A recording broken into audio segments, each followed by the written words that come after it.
Hey, listeners, it's spring of the year. During that time of the year, I usually do what I can to help feed my bees. In the book, that's a simple process. In reality, it can be complicated.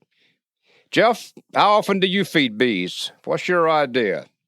Well, Jim, in the springtime, it is always, I'm always biting my nails because I never know the right way, right time, what mixture.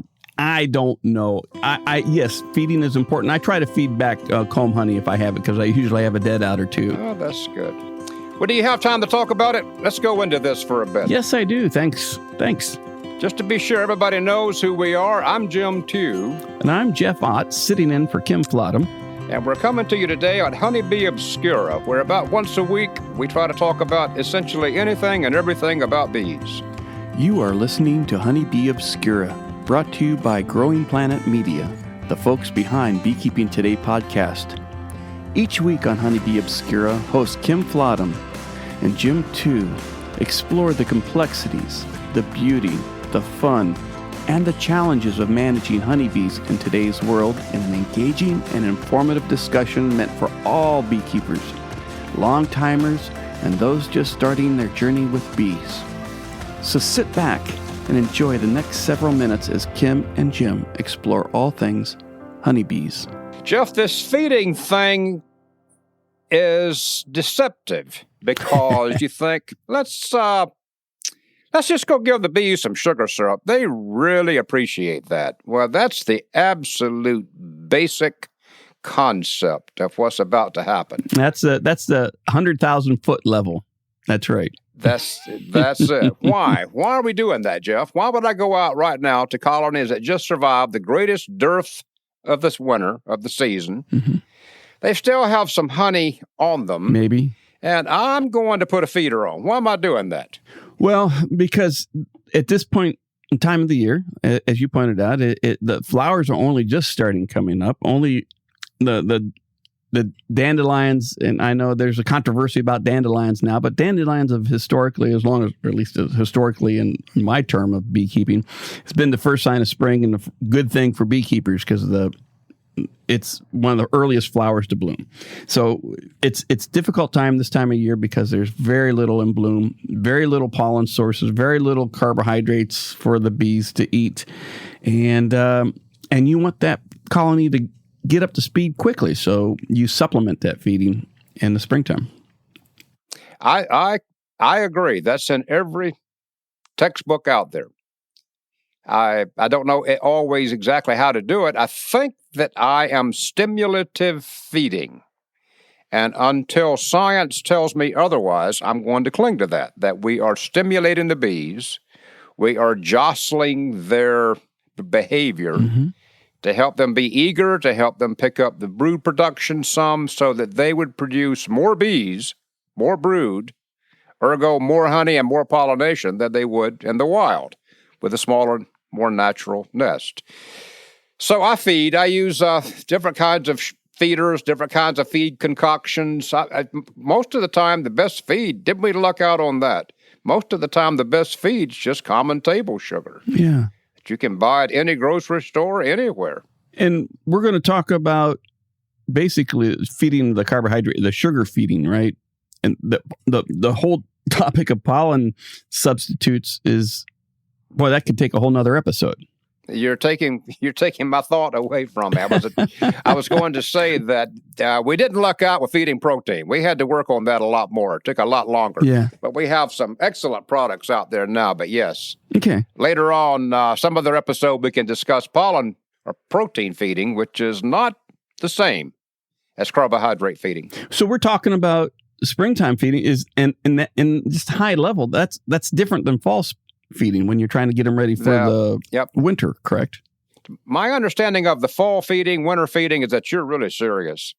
If you're ever going to actually heat the syrup and to drive it into solution and make the solution as concentrated as possible, that would be winter feed. You're feeding for storage and for survival. Mm-hmm. You wouldn't really do that in the spring because you want them to eat it and turn that into bees. You don't want them to store it. begin to make some kind of honey syrup, honey concoction out of it, which is hard to do anyway. I always have to Google this. What is the ratio for the springtime feeding? For the springtime feeding, it can be anything you want it to be, but probably around 50-50. 50-50? And I'm telling you that because I'm telling you the truth. I'm telling everyone who's listening the truth, because that's about as much sugar as I can readily dissolve in the hot tap water from my water heater.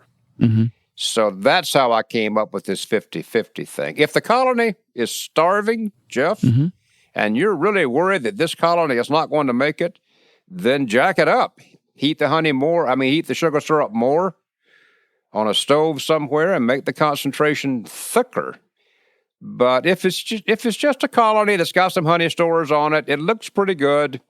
I'm going to help these bees along. That can be a lighter situation, but always keep in mind you're feeding sugar, you're not feeding water.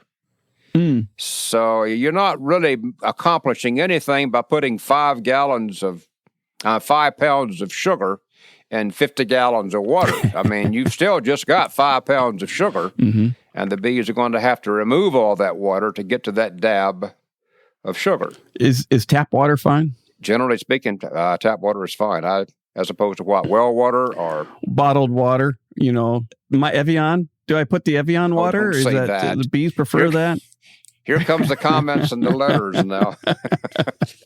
You can top feed, you can put tap water, you can put bottled water or whatever at a top feeder. Mm-hmm. This is beyond the scope. We've just got a few minutes here, but it's beyond the scope. But you basically feed on top of the hive, you feed in the hive, or you feed outside the hive. Those are your 3 options. What are you using? What kind of feeders out of all the myriad feeders available? What do you have? Well, I've been experimenting with a top feeder lately, because I've found that when I wanted to feed, I didn't necessarily want to open up the entire hive to the outside, because it's never really, really warm here when I'm feeding. It's usually in the 40s or 50s. So I want to keep that the heat in with the cluster. So I've been experimenting with a top feeder that has 2 wells on both sides and a well and a screen over it, so the bees can come up from the hive, get into the feed, and go back down. But I can take off the top and refill the feeder without both having bees fly around and also letting out all the heat. And you don't have so much chance of robbing starting. Yeah. Our sponsor manufactures some top feeders. It's a good time to take a break and let them talk to us. Hey, podcast listeners. If you've got a couple years of beekeeping under your belt and you're looking for a new challenge, available from Better Bee is the Hog Half Comb System, a mess-free comb honey system that you put on a strong hive for your bees to fill. Made of 32 to 40 individual food-grade recyclable cassettes, it only takes popping off the covers and sticking on your labels to get your half combs ready for sale. Visit betterbee.com/HOGG today to learn more and start making your own mess-free comb honey. All those years ago, Jeff, I actually built top feeders. Before they were available, before they were made of plastic, there were designs and plans and schemes for making these things just out of common pine boards and plywood. Didn't they leak? Well, sure they did, but you tried to stop that by coating the inside in what? Beeswax. So you coated all the inside with beeswax, and then pending that thing shifting, torquing, racking, it was okay. But they did seep, S-E-E-P, and that would just drive robber bees crazy to have that little seeping coming through. So what an improvement that was for these top feeders now to be made of plastic that's impervious to that leakage. Yeah, I mostly like them. There's been times I wish I had like the internal frame feeder. I think that would be easier for the bees, but then I don't know. I go back and forth. What I really do not like, unless I absolutely need it, are the Boardman feeders. I think those are. I've never had one that worked well, and I think they are problematic. You mean the entrance feeder, the Boardman feeder that goes in the entrance? Correct. Yeah, but you're required to have one of those. If you're a beekeeper, you're required by some unspoken regulation to have a Boardman feeder. That way you can feed the ants and the other robber bees in the community without having to open the colony to have it done. I lost that manual, but I do have two in my shed. I agree with you completely, but they're just so typically beekeeping, and that was the first feeder I used. And to watch that sugar syrup bubble, I was doing my job. I was a good beekeeper. I'm doing what the book says do. I just love that thing. And I agree with you completely. You're probably going to be limited to a quart capacity. It's easy for it to leak. It's easy. I mean, you're attracting other bees right to the entrance of your colony. So on one hand, brain dead simple. On the other hand, really kind of problematic about using it at all. Usually the bubble was it dripping down on the ground. I just was it leaking out? It's just leaking out. It's not the bees eating it. But I will say, in a Boardman feeder's defense, is if you have the requirement to feed a medication, it does come in handy for that, because you have the quart size and you can measure it out, whatever your treatment is. But it's simple, so it's a good way to learn. But you probably want to move on to a division board feeder, which is one of the feeders that can go inside nearer the bees. Yep. We quickly mentioned fondant. Yeah. There used to be recipes in the old books for how to make this stuff, and it was miserable. I have never done it one time because you needed to be a cook. You had to heat the sugar water solution. You had to put it the right temperature. You can't go above and can't go below. Yep. You needed a candy thermometer. You had to have a candy thermometer. What is that? I mean, I don't have a candy thermometer. You got to put in, I think it was cream of tartar. Some recipes seemed like they had a little shot of vinegar. Well, this just ain't going to happen, Jeff. I mean, years ago, I went to a local commercial bakery, and, not wanting to look totally stupid, I told the person who came to greet me that I was wondering if they knew what commercial product would be like the filler in an Oreo cookie. And they popped off, that would be Carps number 52 fondant. So not knowing what it was, I bought a 50-pound box of it, and it is just divinely sweet. It's basically donut glaze. So all the time you're cutting these chunks to go on the Beehive, you just can't stop licking your fingers because it's the essence of heavenly sweetness. So sometimes feeding fondant doesn't leak, doesn't drip, doesn't cause robbing nearly as badly. If you make your own, kind of a pain. If you buy your own, probably a 50-pound block, and you got to develop a relationship with the commercial baking supply, but that's an option. Yeah. And Jeff, before somebody writes us and points out that it's got cornstarch in it, I do know that, but since I'm feeding it primarily in the springtime, I don't think it's going to be plugging up. I haven't been able to see, so there is that. And there is some corn syrup in that, but still, it's fondant, it's solid feed, works well. It'll get them through the rough spot, because all we're trying to do at this point is get them through into the winter, early spring lack of food, natural. Just trying to let them know that we're there to help. We're on their side. Here's a little bit of food. You may or may not need it, but we're trying to keep you pumped up. Yeah. That's what beekeepers do. In all cases, try to help, don't hurt. One thing that you can do that I wish you wouldn't do, in general, listeners, and that's feed outside. I see it done all the time. I have people all the time who will tell me at meetings that they like to put those cappings outside and let the bees rob it out. It's a little treat for them. Well, actually, it's a vicious world out there. The bees are fighting amongst themselves and killing each other, and it's just chaos over what? A half a cup of honey? Yeah. So it gets robbing started. That feeding outdoors is the same thing. You can feed a shocking amount of syrup in a short time just by putting it outside. That's what the bees are accustomed to. But you feed all the bees in the neighborhood. You don't know whose bees you're feeding. You're homogenizing every known bee disease that you've ever seen. This is all happening at one time, so it's really works well. Probably not a great idea, even though, yes, commercial beekeepers, I know you sometimes do it. I've seen you do it, but for the rest of us, it's not a great idea. So we started out with the need to feed, and so we mixed maybe a 1-to-1 sugar to water mixture. Yeah. And is that by weight, by volume, or does it matter? It's by volume. I mean, I just use half a quart jar. I fill it about half full of sugar, and then the rest of it by water. So warm water helps it. I think, as hot as I can get from the tap. And so, and we use our feeder of choice, whether it be a top feeder or a Boardman feeder or even a division board feeder. What do you take it out to the beehive in? I just have various kinds of common buckets. One of the gadgets is a feeder that attaches to the top of the telescoping cover. So it's kind of a hybrid. It's not really inside, not really a top feeder.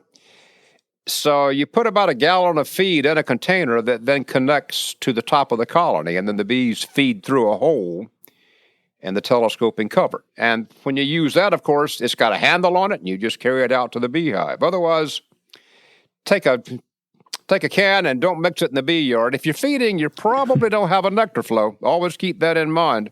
Yeah. So don't just stand there and spill syrup right by the beehives. Go spill it somewhere else. That's right. In your neighbor's driveway. Just kidding.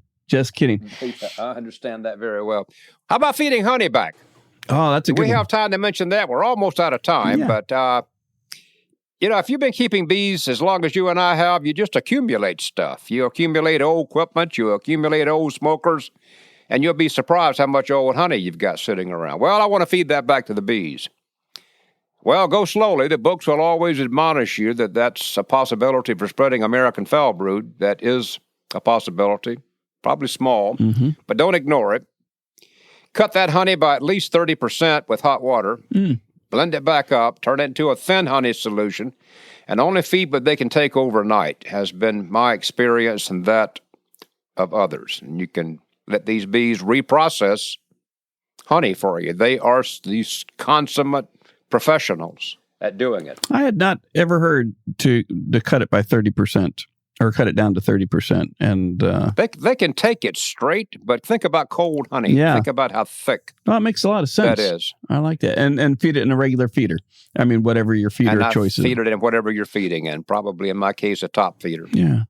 And So who has tons and tons of old honey to feed back? I don't. No. But if you got honey that's granulated or whatever, it's a good way to get rid of it. My favorite is frame, and I mentioned it at the top of the show, was the frames of honey from dead outs. And if I know that the colony died of starvation or the winter or varroa, more than likely, or died of varroa-related diseases, I take that frame and I put that in the hive that needs it. And that's a readily available source for the bees, and they know what to do. Yeah. We said we weren't going to discuss it, but I do have to mention the fact that we are so lucky now to be able to feed protein. And we have these other products, and not just protein. Some of them are vitamins. Honeybee Healthy. I'm not naming these because I'm showing preference, but I want you to know these products didn't used to be available. You had to make your own out of brewer's yeast and whatever, strong microbials, global patties. So when you look at it, beekeepers can really come up with a remarkable menu of supplemental feed now. Yeah, in our other podcast, Beekeeping Day podcast, we also had one sponsor, Hive Alive, and it's made out of seaweed extract. So the variety of what's available for beekeepers is remarkable, and of course, they're all available from our current sponsor, Better Bee. But it can be mind blowing. Just talk to your other beekeepers, find out what's working in your area and what they like to use and give it a try. It won't hurt them. I'm already feeling badly about this segment because there's so much more we could have talked about, so much more we could have said. This is a good, solid topic. This is a good way a beekeeper can help the colonies, and too much to discuss in 15 or 20 minutes. But do something, Jeff. Help them out. That's right. Well, the important thing is recognize the need that you need to feed them in the springtime so they don't starve, because they're producing a lot of brood, and the food consumption is going to skyrocket at this time of year. So make sure they have food available, and you can do that by whether you have a hive scale or you use the Hef method.